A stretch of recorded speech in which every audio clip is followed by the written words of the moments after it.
I have got 5 days to finish designing a logo, creating the presentation for said logo, and then presenting that logo to the client. And if I don't get this done in those 5 days, I am well and truly, absolutely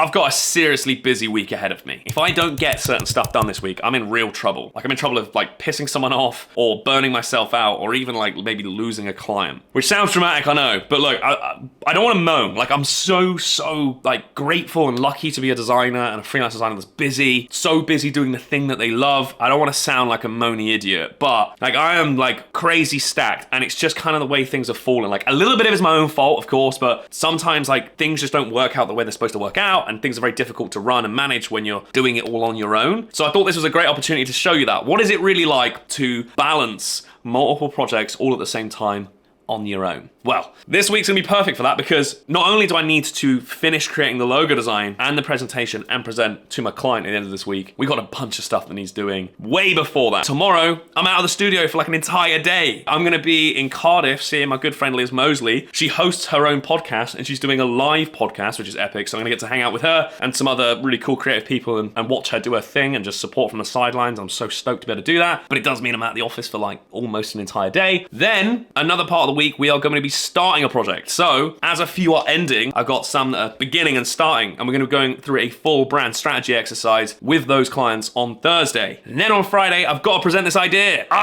There's a lot to do, man. Let alone like making this vlog and also like potentially making something for social media and everything else that happens in between and gets in the way, right? Like we got a lot of stuff to do. Now, I think before I get into any of this, we need to map out and plan what the hell this week looks like. The weird thing about me is that I don't really follow a structure, which sounds crazy, right? You're probably thinking, dude, like how have you managed to get this far? I do obviously stay between certain like times, right? And deadlines. Like I have deadlines with my clients. We know we want to get certain things done by certain times and like that's fine. I just don't know how and what happens between it all. I'm very reactive to that moment. So if I feel compelled on a Tuesday to draw and design a logo, like that's what I'm doing.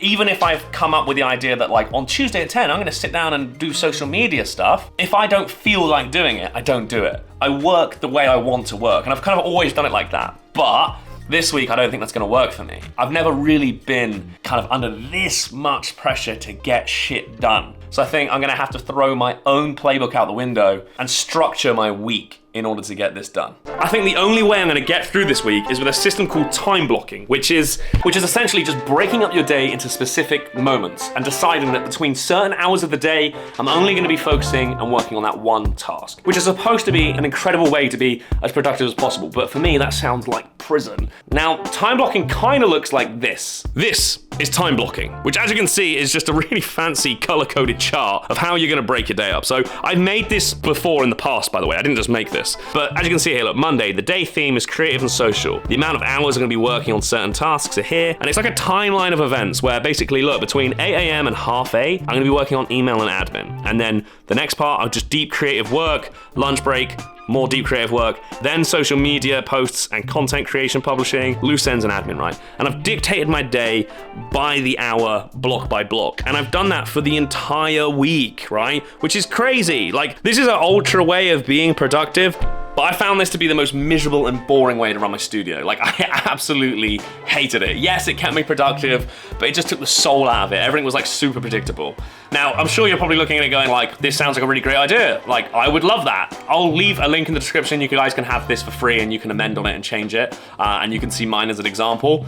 Although I didn't use it in the past, I think I'm definitely gonna have to use it this week. It's gonna really help me be as productive as humanly possible this week. So I'm gonna spend like the next 20, 30 minutes amending this thing for what this week looks like, and then we can attack it.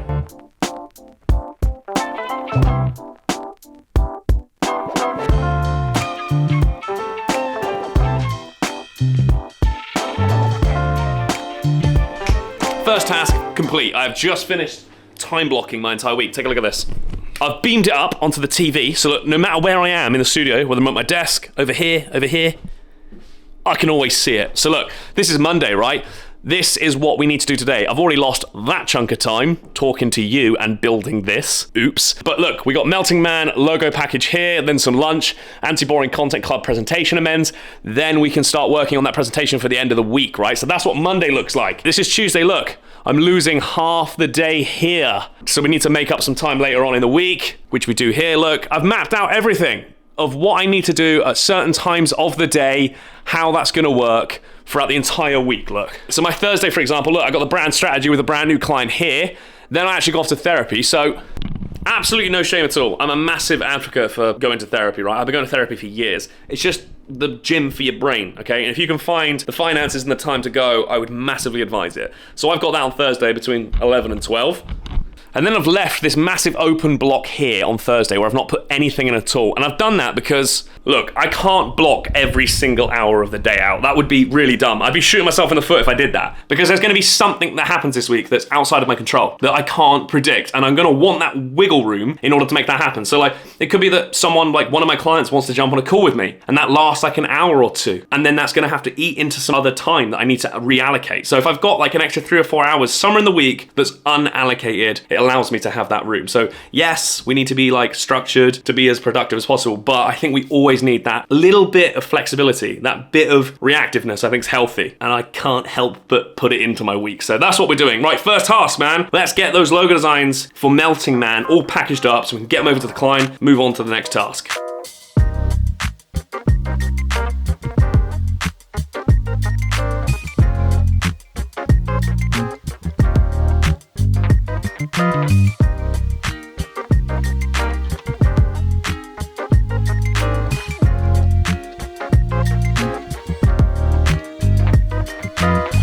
Alrighty, Melting Man is done. Success, we've done it. That's all the logo files, font files, and supporting graphics all packaged up for him nice and neatly. Take a look at this. So inside this brand toolkit that I'm putting together for the client, we've got font files, logo files, and supporting graphics here. And then inside of logo files, for example, there's a master one, and then there's all the different lockups that the client may need of horizontal lockups, stacked logo marks, other versions of stacked logos. And if we open up any one of these, it breaks down again into AI, EPS, PNG, SVG. So they've got all of the logos that they potentially need in all the different colorways and in all the different file formats that they may need moving forward. And now that's done, I can package it up and get it across to my client, which is a huge win today. Then we can move on with the next thing that we need to do. So if we take a look at this time blocking calendar I've got, we've just done this one, which is great. We're gonna have to skip lunch because it's already 12:46, so we're late. Then we can move on to this one now, which is sorting out a presentation, some little amendments for Anti-Boring Club. Then we can move on to the really important thing that I need to get done this week. All right, so I've had to just stop doing everything I'm doing for a second because this package has just arrived at the studio from YouTube and I know exactly what this is. I've already opened it, but this is nuts, by the way, for me. But I just received my 100,000 subscriber plaque from YouTube. I can't explain how nuts this is. Like, I've always been a YouTube boy. I've always loved YouTube, man. I love creating videos. I love telling stories. It's one of the most intimidating things I've ever done. It's one of the hardest things I've ever done. Honestly, like somewhere between being a designer and being a YouTuber, they're like very close passions of mine. Like, I love being a designer. I think I'll always be a designer. Like, I think that's truly like what's built inside of me for the rest of my life. But something about having this in my hands fulfills this childlike dream of mine. I'm not usually one who gives a shit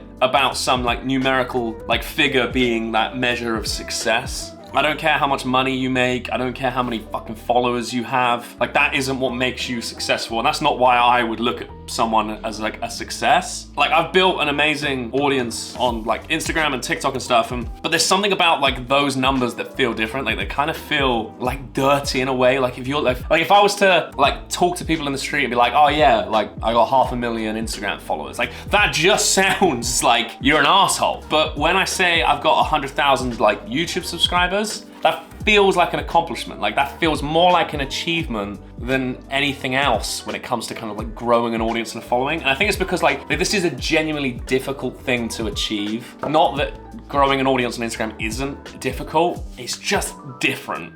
It's the only way I can explain it. Like, this is nuts. Like, this is fucking nuts. And I literally owe it all to you guys. Like, thank you so much. Like, from the bottom of my heart, genuinely, I really, really, really, really mean it when I say this. Thank you. Thank you so much. Like, I would not have this without you. Like, supporting me and hitting that button, like, means the world, man. So thank you so much. Woo! 100,000 subscribers. Nice. Look. I ain't scared of nothing, really they come from nothing. Boys think they the same, but all them niggas fronting. Why they mouth keep running, I've been up to something. Let me rap real quick. Look, washing that dirt off, they spit, I turn off. Same shit I heard y'all, who learned y'all? Matter of fact, who birthed y'all? I think they curse y'all, like curse y'all. I dodge, I curve y'all. I don't return calls, cause they call at my phone for a favor. I get to it later, the shit's my turn, dog. Now that's done, I can get that over to the clients so that I can spend the rest of my afternoon working on Lancet Media. That's the visual identity that I want to present by the end of this week. I've definitely not got as much time this afternoon as I was hoping for. I'm definitely behind schedule, even though I did that lovely pretty thing today. That's okay, that's fine. I'm gonna spend the rest of the afternoon on it until about 5 o'clock here in the studio, but I think I'm gonna do some extra work tonight at home. And sometimes that's what it takes, right? Like, I obviously don't want to work when I go home. Like, that's not the most ideal situation, but this week is just, it's super busy and sometimes we have to. And I think that's like, it's a really ugly part of doing this, and I don't think a lot of people realize it when it comes to running your own thing and like quitting your 9 to 5. You see those like silly jokes all the time of like, yeah, you quit your 9 to 5 to work 9 to 9 all the time. It's kind of true. I'm never not working. Like, even when I'm at home and I'm trying to relax and with my partner and watching like TV and we're just eating some food, like up here, you're always working, you're always thinking. So just the way it goes sometimes.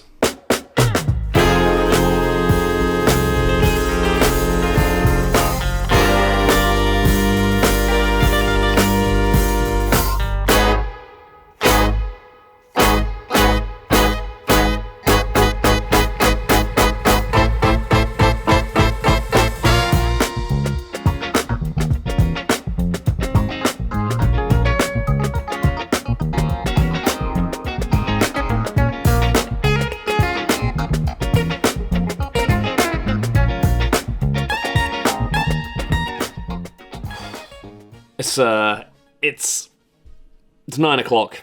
That was a lot longer than I expected it to be. I'm completely beat, I think. I don't think there's anything else good that's coming out of me tonight. I'm kind of going around in circles a little bit, so I think I'm going to call it quits there. I would show you, but if I'm honest, it's not that I don't love what I've done. I just don't think I've genuinely got the enthusiasm or energy to talk you through it right now. So we'll do it tomorrow, but I don't know about you, whenever I work this late, I have to go off and like do something else for another hour or two, because otherwise my brain is just going to be cooking on this. So I'm going to go relax for a couple of hours and hopefully be able to get some sleep without thinking too much about this. But we'll try again tomorrow. I'm tired.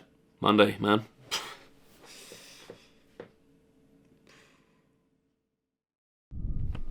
Good morning, team. I'm knackered. Don't know about you, but yesterday was a lot longer than I expected it to be, but I got a lot more done than I expected, so that's a good thing too. Now, thought I was going to be out of the studio, didn't I, for like most of the day? Turns out I'm full of shit. I don't know what I'm going on about. Liz Mosley's live podcast event doesn't actually start until the evening, so on my time blocking calendar that I've got going on here, I can be working on the presentation more like up until about here. So like I've gained a fair few hours back, which is awesome. I don't need to leave here to get over to Wales until like 2-3 o'clock, which is mega. I can carry on with this presentation for Lancet Media and tightening up the screws and everything. So look, let me just show you where I'm at with it so far. Let's do that.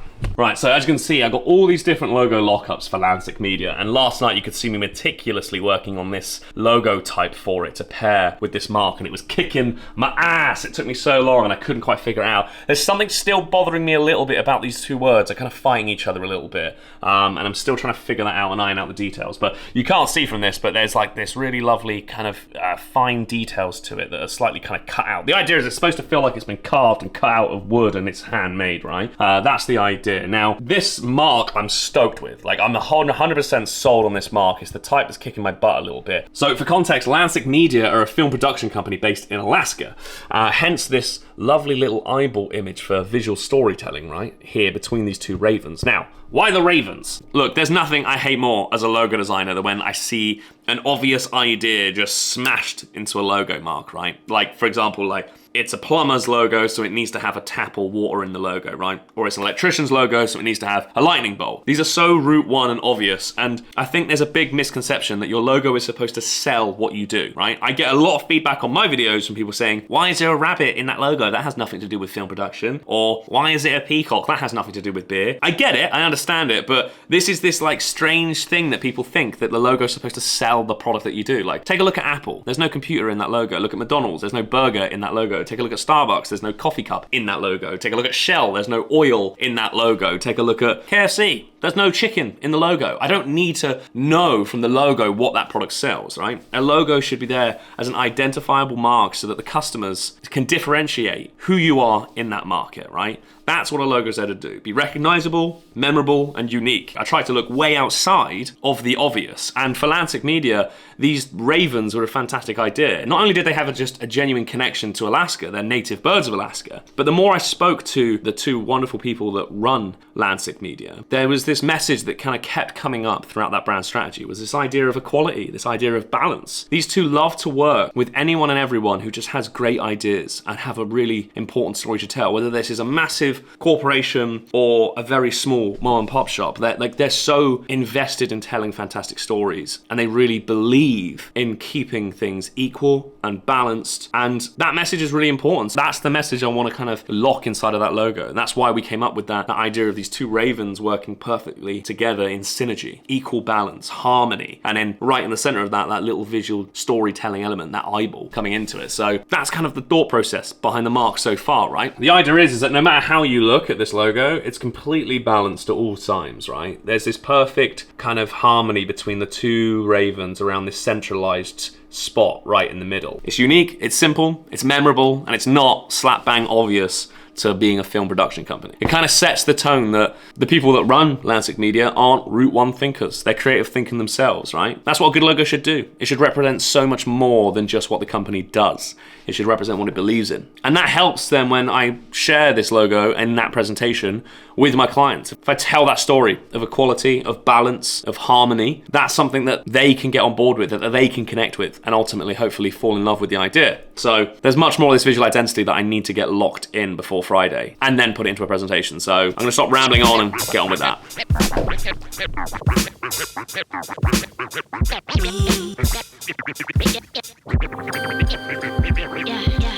Baby, ¿dónde has visto a alguien como tú? Que camine con ese tumbao, con esa actitud. Dime dónde venden en la tienda a alguien como tú, pa' que entiendas el nivel de tu altitud. Ey, dame el punto exacto de tu latitud, que no tenemos chance en la corte, ni un pasaporte pa' después de la muerte. Así que fúgate con tu folklore. Cada tiempo te hizo de una manera tan fuerte. Yeah!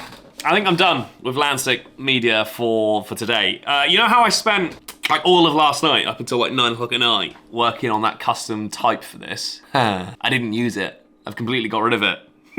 Oh, that's just the reality of being a graphic designer, by the way. This is a good lesson learned. If you're thinking about being a designer, just know that if you want to do this, like if you want to be a designer, like maybe you're new to this, maybe you're thinking about pursuing a career as a graphic designer, just know that you're going to spend 90% of your working day, 90% of your time and energy and effort is spent being wrong. Like you are wrong. Like you suck until you don't suck, basically. It's kind of, and that's just genuinely how this is. Like you spend 90% of the time like making mistakes and just not being right in the hope that you can get to that 10% where you are right. So it's like, it's not for the faint of heart. Like being a designer is actually quite like strange and weird and difficult. It's not like math, right? The numbers, like they're either right or they're wrong. With this, you kind of like, you don't know if you're right or you're wrong. So you're just playing in this world of like slightly guessing and hoping that you've got this right. It's kind of a weird place to be all day long. So you look, I can't get disheartened that like I didn't use any of that work that I used. Like I needed to do that last night. I needed to work until 9 and be wrong so that I could be right today. That's how it works. So look, we got to think about getting out of here in a minute and heading over to Wales, heading over to Cardiff, which is exciting. So I'm going to show you quickly what I've done with Lancet Media so far, and then we'll pick up on it tomorrow. So take a look at this. Right, so this is the new logo type I'm talking about. Now, as you can see, it's not a million miles away difference, but it just feels a little bit more serious now. I think that was the problem with the other one, was that it just felt too playful. And as much as we want to land in the camp of playful, it's something that J-Bird and Quinton want to feel like is that bit more playful and not so serious. But our mark already does that. It's so playful, it spins around and it changes negative space. So I think we needed something to ground it, something to make it just feel a little bit more serious still. Okay, because I think that's really important. So new type, still custom. The way I've approached it is it's super soft in areas, right? Like all these lovely little soft edges and curves to things still. It's not too sharp. Kind of got these like big inkwell bleeds in places to make it feel like it's carved. Kind of matches the same energy as here. So it feels like they're a team, right? They work together, even though one's a little bit more serious and one's a little bit more playful. That's the idea.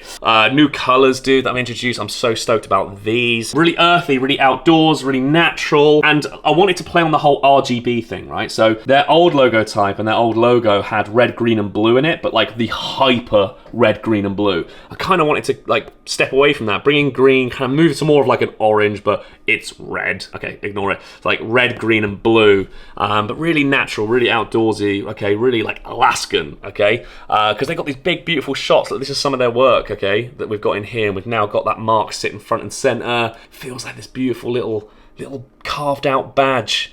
This really fun vertical version of a lock up here. Love this. Made it feel like it's like a real print, right? Like look at all the little details in that. So stoked of how that came out. Yeah, look, I love this version of it as well, where it just says Landsick. I think that's kind of fun without the media. Love this shot though. This is Quinton here. This is actually my client. He's fantastic. Look at him go. A little bit of web design stuff coming in here now as well. Look, we can start to see like typography starting to work together. I've gone with this lovely like mono style type here, which feels great. Just feels, the idea is I want it to feel really human, really handmade, all right? They've kind of got these like little cutouts around J-Bird here that feels like that lino sort of style cutout, you know, just like the logo, how that feels like that's been carved out of wood or carved out of a lino and then pressed and printed, right? I wanted to kind of treat the photography a little bit like that too, so that these have been cut out, but they're all a bit rough and a little bit, you know, just ultimately human, organic, natural, right? And some business card sort of design stuff that I'm working on here, which I'm really excited about. I wanted to play with that. You know how the logo can be turned around and it still says the same thing, right? It's like it's balanced perfectly the whole way around. Made the business card do the same thing, so you can just keep turning the business card. And I like doing that, right? I really like to do that with the business card. It's like a goal of mine always, that because a business card is ultimately so like simple, sometimes maybe a bit boring. It's like very cookie cutter. There's only so much you can do with such a small piece of medium. I always try to like challenge myself with every single brief, even if they've never asked me for a business card. They might not even use business cards.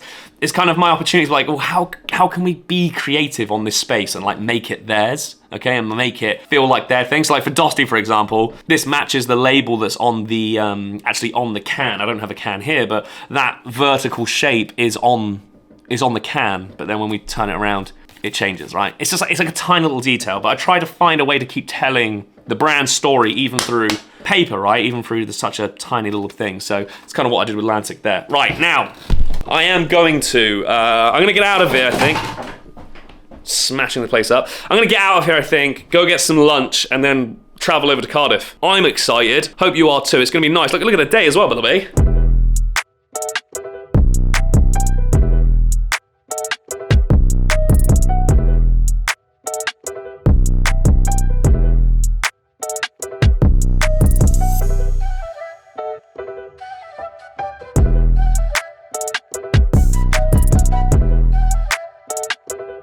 Right, I just spent the last couple of hours in Cardiff city centre just to kill a little bit of time and have some food before the event. I'm going to head over to Liz's house now and then go from hers to the event. So excited for tonight, but like genuinely, I get a little bit nervous for stuff like this, and I'm not even participating, I'm just an attendee. And that may sound really dumb because like, obviously I do YouTube and like video myself and I'm all over Instagram with my silly face, but like, I genuinely get a little bit nervous for stuff like this, like networking and talking to other creatives in person, especially like maybe crowds of people or anything like that. Like I genuinely shit my pants a little bit, and that used to stop me for years from doing anything like this. It's only been in the last like 2 or 3 years that I've ever gone to design events and spent time doing it, and it's one of the best things I've ever done. I highly advise you. I know it can be absolutely terrifying sometimes and we don't want to do it, but going and seeing other creatives and talking to them and learning from them and being like face to face is like one of the best things you'll ever do.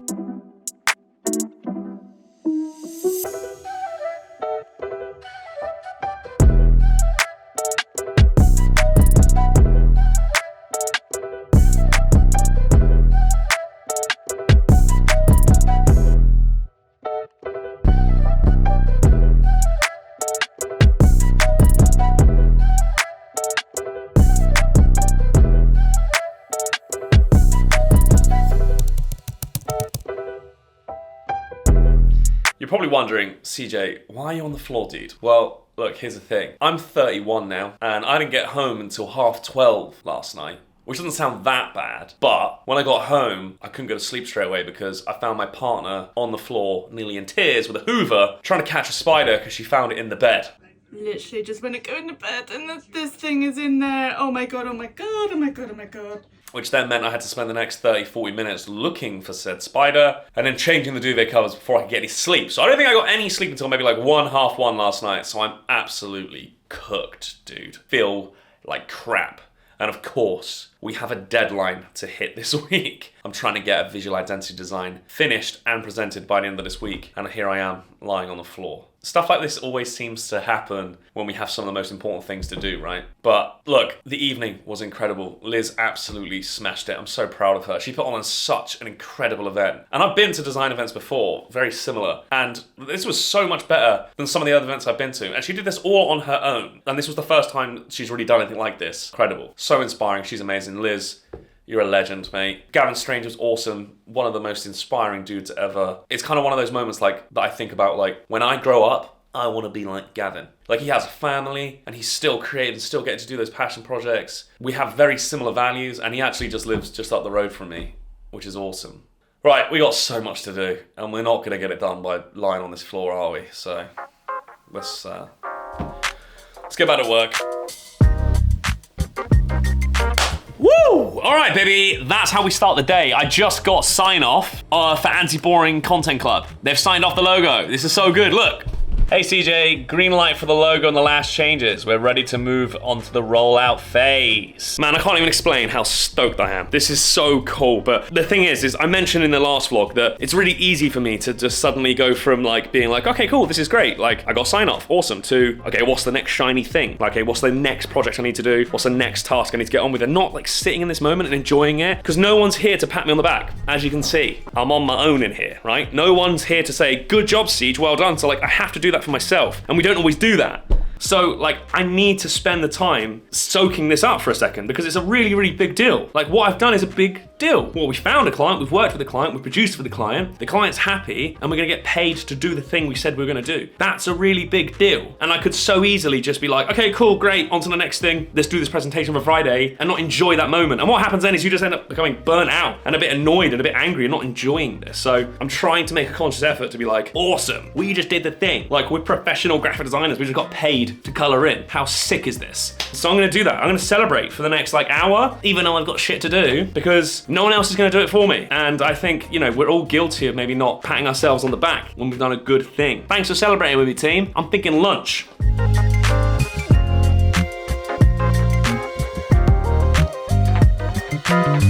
I'm already halfway through the day and I don't feel like I'm any closer to getting this visual identity done and ready for a presentation. And I'm starting to panic a little bit now. If I take a look at the time blocking calendar, right?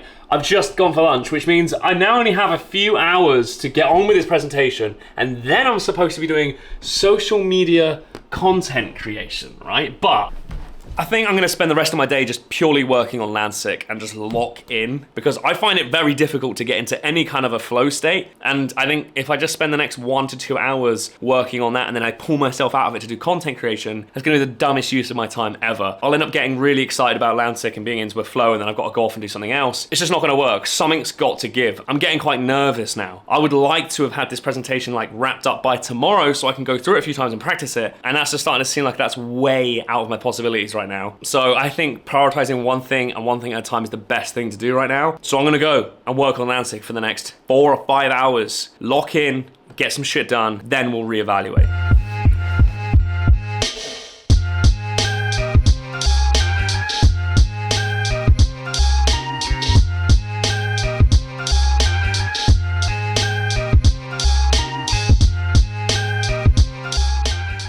How's it going, brother? Good, thank you. How are you? I'm not too bad, dude. I'm not too bad. I want to do it by late Friday night. Like, I want to be able to put this in their lap so they can have it for the weekend. So I'll show you what I've got, and then I'd like your feedback on it. I've enjoyed it in any way. So good. Ah, fucking hell, this is so cool already. It's been good to contribute to it, and I love how you've taken like my idea and run with it. And yeah, it's interesting to see ideas mix. I say this on every call. I've enjoyed the way again. I've absolutely. it's just a privilege to be part of this project, so thank you. Oh, dude, no, thank you, man. Like, it goes both ways, you know. There has been something really special about having someone else on this project with me, and to see that you're learning from it, and you're getting an idea of like what it really takes to do something like this, and all these moving parts. And right, I'll stop bothering you. We got shit to do, the pair of us. Let's go and do that. Yeah, let's go. All right, dude. Yeah. Cheers. Peace.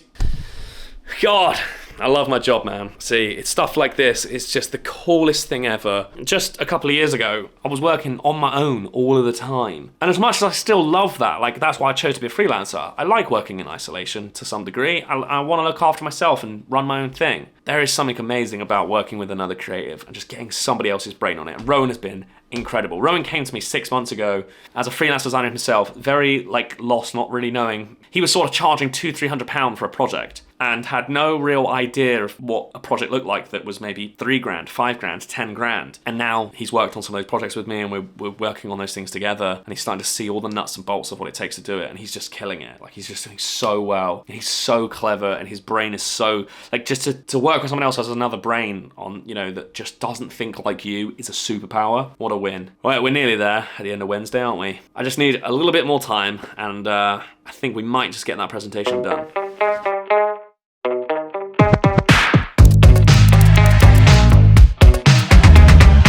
This has got to be the weirdest thing that has ever happened to me. So late last night, I got a message on Instagram from someone that follows me. They said, look, I know in the past you've mentioned that you've been like copied before your work and like your videos and things. Well, look, I've come across this thing and I think you really need to see it. I feel like this is crossing a line. And I was kind of like, I was just super intrigued because yes, I've seen stuff like that before and I don't ever care. I kind of like it. I think it's like, it's almost flattering in a weird way. And no one's ever done it so bad that I'm like, oh, we need to actually do something about this. But this is pretty mental. I want to share this with you. So look, this is my website, right? Look. It's got my Shaka Hand logo up here, designing badass brands for the weird and wonderful. This awesome Cupid Grim Reaper skateboarding. Very clearly mine. We've got my work happening here. And then down here, we've got Fortune Favours the Brave. Then there's a picture of my face, right? Look. Boop, boop, boop. Turns black and white. Now, this is the website that I was sent late last night. Nothing changes. It is my website, other than the fact it says Delwox. So I'm thinking, all right, someone's just completely cloned my website and just put their name on it. That's pretty crappy. Why would you do that? It gets worse. Take a look. If we scroll down on this website, there's all my work, past as theirs, and if we just go over here, oh my God, look at this. This dude has changed my face and made it his. And it says here, I'm Evan, a brand designer and logo specialist and creative educator from the India. From the India.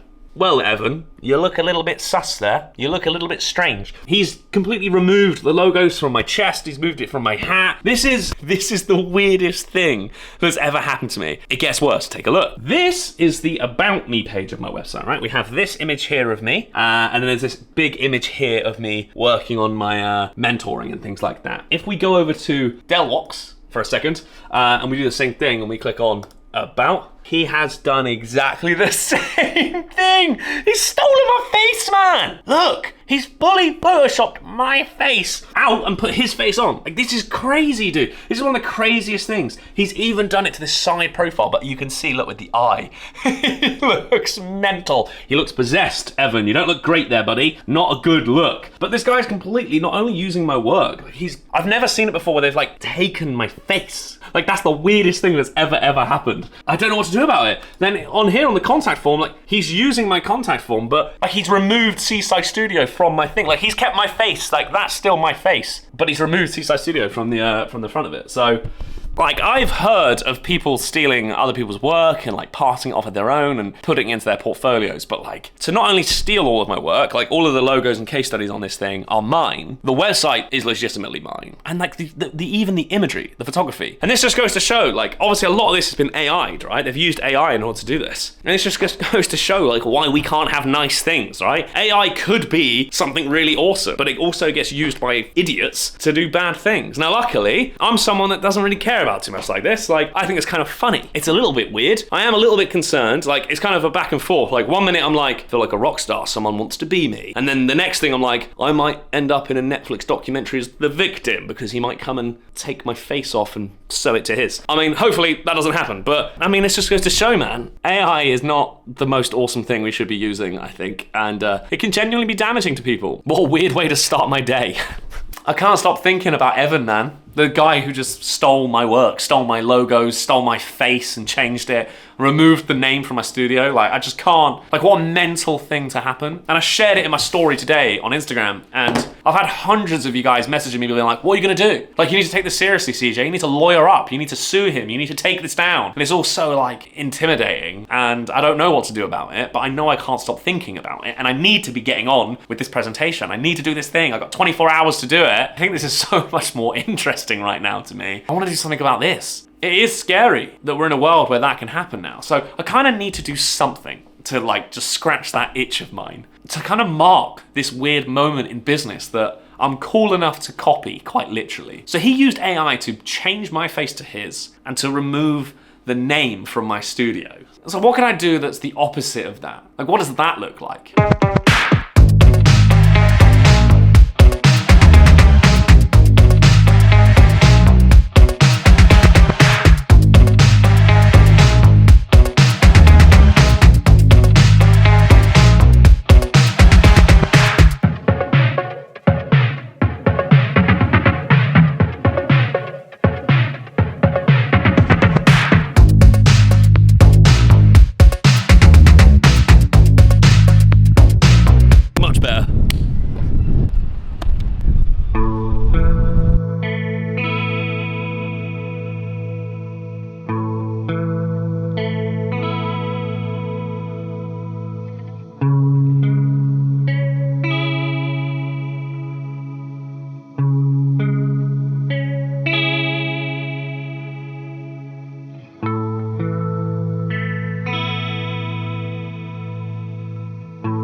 I've got approximately 8 hours to get this presentation ready for my client, and I'm nowhere near finished yet. I've got all of the mock-ups to do for this presentation, and I've got things outside of the presentation that need doing today. I'm starting to think that maybe this was a really dumb idea. That this was a crazy deadline to try and reach. But I'm also a believer that sometimes you've got to put your back against the wall to get shit done. So, you know, diamonds are made under pressure. And if I didn't put this crazy deadline in, I don't think I'd be anywhere near as far along as I am now. So that's kind of a good thing. In hindsight, probably shouldn't have spent an hour making that Del Walk sign yesterday. Oh well, yeah.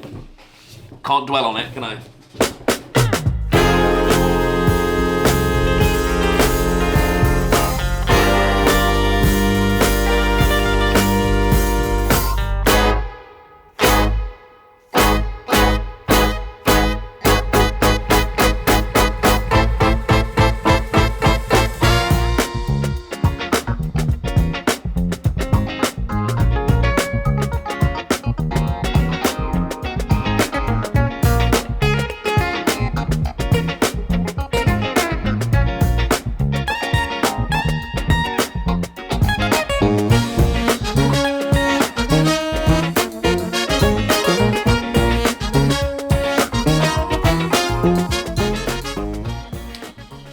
We did it. It's Friday, it's just gone 5, and we presented the idea to the client. Like, it does feel like a massive accomplishment, but there is this like little part of me that just can't help but think about next week and all the other things that we need to do, which kind of sucks, kind of takes the enjoyment out of it. But look, I'm incredibly proud and stoked for Rowan. He has been a star. He's shown me that actually I can take the hands off the wheel occasionally and let someone else drive, and good things can come from that. He's just been a legend on this entire process and brought some real incredible value to the table, and he's come so far, and it's been lush to be a part of that. To have any hand on that wheel of helping him become a professional graphic designer. So there's a lot of wins, man. It's a fantastic week. And what have we learned, right? We've learned that taking on everything all at once, all at the same time, is a terrible idea. And that if we are juggling multiple things all at once, is to actually just focus on one thing at a time to get the very best out of it. We've learned that if you're gonna steal someone's identity, it's just be prepared for them to steal it back, and that Evan is an absolute asshole. And